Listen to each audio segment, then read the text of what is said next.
시청자 여러분 안녕하십니까? 절기상 고구인 오늘 경북 동해안 지역은 완연한 봄 날씨를 보였지만 내일은 제법 많은 비가 오겠습니다. 내일 새벽부터 낮까지 예상 강우량은 20에서 60mm입니다.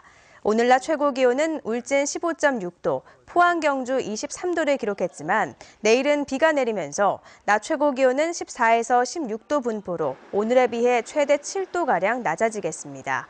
내일 바다의 물결은 동해 전해상에서 0.5에서 2m로 비교적 잔잔하겠습니다. 포항 스틸러스가 어젯밤 열린 중국 광저우 에버그란데와의 AFC 챔피언스리그 조별리그에서 2대 0으로 패했습니다. 2천여 명의 중국인 응원단이 포항을 찾았는데 열악한 숙박시설 때문에 지역 경제 특수로 연결시키지 못해 경기 결과만큼 아쉬움도 컸습니다. 박상원 기자가 보도합니다. 포항 스틸러스와 광저우 에버그란데의 AFC 챔피언스리그 H조 5차전. 경기 시작 전부터 양팀 응원단은 큰 함성과 함께 깃발을 흔들며 화끈한 응원전을 펼칩니다. 포항이 아쉽게 2대 0으로 졌지만 주중 경기임에도 불구하고 많은 관중들이 스틸야드를 찾았습니다. 특히 2천여 명의 중국인 응원단이 경기장을 찾아 일찌감치 입장권 2,000장이 팔렸습니다.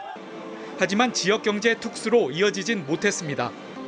중국 관광객들의 소득과 취향이 상당히 고급화되고 다양화되고 있는데 포항의 5성급 호텔은 한 개도 없기 때문입니다. 선수단과 AFC 관계자, 심판진 등도 비즈니스 호텔인 베스트 웨스트 호텔에 머물렀고 중국인 응원단은 인근 경주와 부산의 호텔에 머물렀습니다.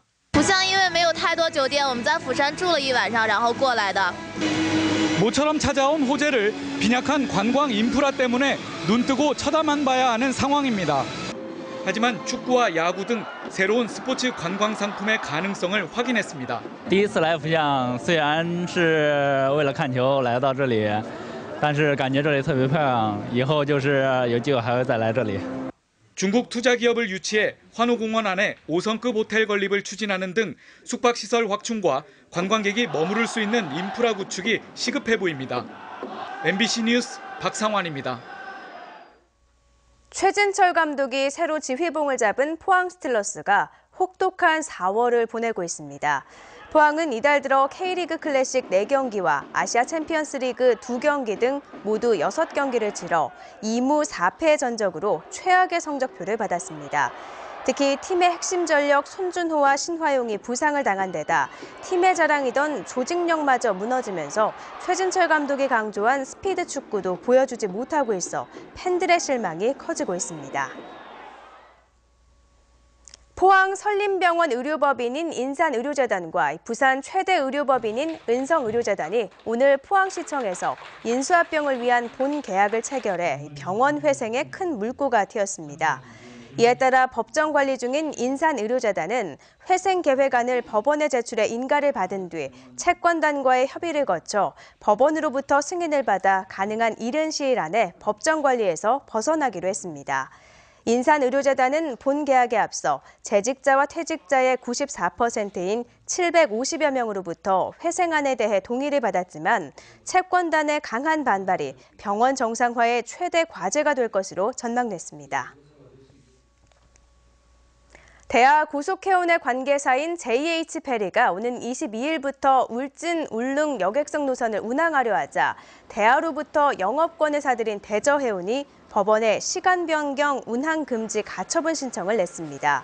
대저해운은 2014년 대하 고속해운이 울릉 노선을 125억 원에 매각해놓고 대주주가 대하홀딩스로 같은 JH페리가 당시 후포 울릉 노선의 여객선보다 정원이 60여 명이 많고 속도도 빠른 새 여객선을 증편 운항하는 것은 상법상 업권 경쟁 금지에 해당하는 계약 위반이라며 대구지법 포항지원에 가처분 신청을 냈습니다.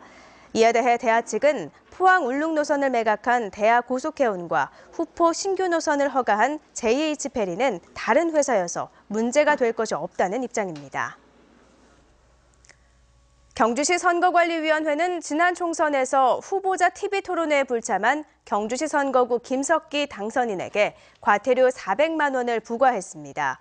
선관위는 총선을 앞두고 특별한 이유 없이 법정 토론회에 불참한 김석기 당선인에 대해 공직선거법에 따라 과태료 부과가 확정됐다며 김 당선인은 반환 기탁금 1,500만 원 가운데 과태료를 제외한 1,100만 원만 돌려받게 됐다고 밝혔습니다. 폭력 피해 결혼 이민 여성의 쉼터인 포항 다문화의 집이 오늘 포항시 신광면에 문을 열었습니다. 박태식 전 포항시의회 의장을 대표로 한 사단법인 지처는 포항제철소로부터 4억 원을 지원받는 등 모두 5억 7천만 원을 들여 연면적 280제곱미터 규모의 상담실과 목욕실 등을 갖춘 다문화의 집을 개소하고 운영에 들어갔습니다. 폭력 피해 결혼 이민 여성 쉼터는 안동과 구미에서 운영되고 있는데 1, 2년간의 운영 실적을 갖추면 시도 국비를 지원받을 수 있게 됩니다. 포항시에는 1,800여 명의 결혼 이민 여성이 있는데 아직껏 폭력 피해 실태를 조사한 적은 없다고 시는 밝혔습니다. 포항문화방송은 경기 침체와 대기업 직영 프랜차이즈 확장으로 어려움을 겪는 골목상권 지원본부를 발족했습니다. 이를 위해 오늘 소상공인 경영지원단과 업무협약 체결에 이어 현판 재판식을 갖고 캠페인 방송과 다양한 컨텐츠 제공을 통해 가맹점을 모집해 다양한 지원 활동을 펴기로 했습니다. 골목상원 지원본부에 가입하는 우대 가맹점에게는 카드 매출 대금을 결제 다음 달 바로 입금해주고 무이자 2, 3개월 할부 등의 혜택을 제공하며 가맹점을 이용하는 소비자에게는 카드 종류에 관계없이 적립포인트 100% 사용과 포인트 추가 적립 등의 혜택이 주어집니다. 경상북도가 전통 한옥의 아름다운 멋을 살리면서 저렴하게 지을 수 있는 경북형 한옥 모델 32개를 개발해 공개했습니다. 김관용 도지사 등 500여 명이 참석한 가운데 오늘 도청에서 선포식을 갖고 공개된 경북형 한옥 모델은 기역, 디귿, 미음자형을 기본으로 32개의 다양한 형태로 설계됐습니다. 이들 한옥 모델은 각종 부재의 규격화로 공장 생산이 가능해져 공사기간 단축과 함께 건축비를 3.3제곱미터당 600만 원대로 낮췄으며 단열재 강화와 주방과 욕실 등 내부는 현대시설을 갖추도록 하고 있습니다. 도는 오늘 공개된 모델 중 일부는 국토교통부의 표준 설계 도서로 등록해 설계비 부담을 줄이고 한옥지원센터를 운영해 한옥기술과 동당 4천만 원의 건축비를 지원할 방침입니다. 지난 1월 1일 기준 포항시 개별 주택 가격이 지난해보다 3% 인상됐습니다. 이번에 결정된 개별 주택 가격은 오는 29일 공시 이후 주택 소유자에게 개별 통지되는데 이의 신청을 받아 6월 30일 최종 조정 공시됩니다. 개별 주택 가격은 종합부동산세와 재산세 등 각종 조세 부과와 보상금 평가의 기준이 됩니다.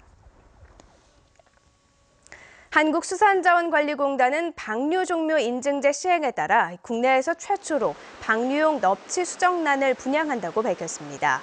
방류 종묘 인증제는 유전적 다양성이 확보된 건강한 수상 종묘를 인증하는 제도로 양식 역사가 길고 방류 물량이 가장 많은 넙치가 첫 번째 대상 어종이 됐습니다. 수산자원관리공단은 앞으로 방류 종묘 인증제의 성공적인 정착을 위해 민간 종묘 생산업체를 대상으로 현장 방문 교육을 할 예정입니다. 포스텍 학부생이 데이터베이스 분야 세계 최정상 학술대회인 미국 컴퓨터학회 학술대회에서 오는 6월 논문을 발표합니다. 포스텍 창의 IT 융합공학과 김현지 씨는 지난해 11월 학부생 신분으로 일반 PC 한 대로 방대한 그래프 데이터 처리가 가능한 듀얼심 방법에 대한 논문을 제출해 발표 승인을 받았습니다. 데이터베이스 분야에서 세계적 권위를 지닌 미국 컴퓨터학회 학술대회에서 학부생이 제일 저자인 논문이 발표되는 것은 매우 이례적인 일입니다. 울진소방서는 올해 1분기 동안 소방관계법령 위반 행위 단속에 나서 3건을 입건하고 9건에 대해서 과태료 등 행정조치를 내렸습니다.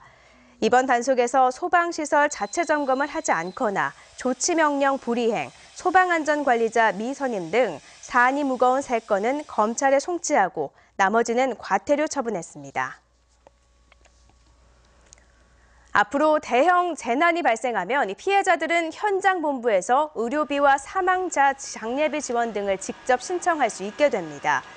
국민안전처는 최근 발생한 지자체 주요 재난 대응 사례를 분석해 재난 대응 수습 가이드라인을 개발했습니다.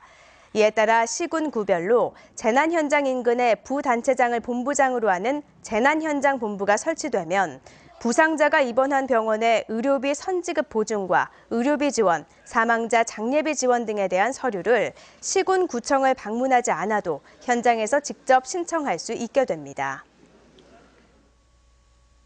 국민국익위원회가 주관하는 이동신문고가 내일 오전 10시부터 포항시청 대회의실에서 운영됩니다. 이동신문고에는 국민권익위원회 소속 조사관 10여 명과 대한법률구조공단, 한국소비자원, 한국국토정보공사 등의 관계자들이 예약자와 즉석 현장 접수자들을 대상으로 민원 상담과 조정을 합니다.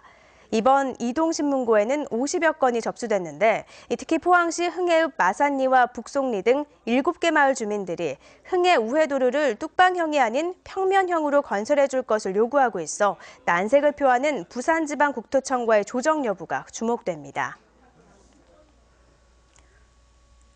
경북지식재산센터는 경북의 전략산업인 3D 프린팅 관련 기업을 대상으로 지적재산 지원 사업을 펼칩니다.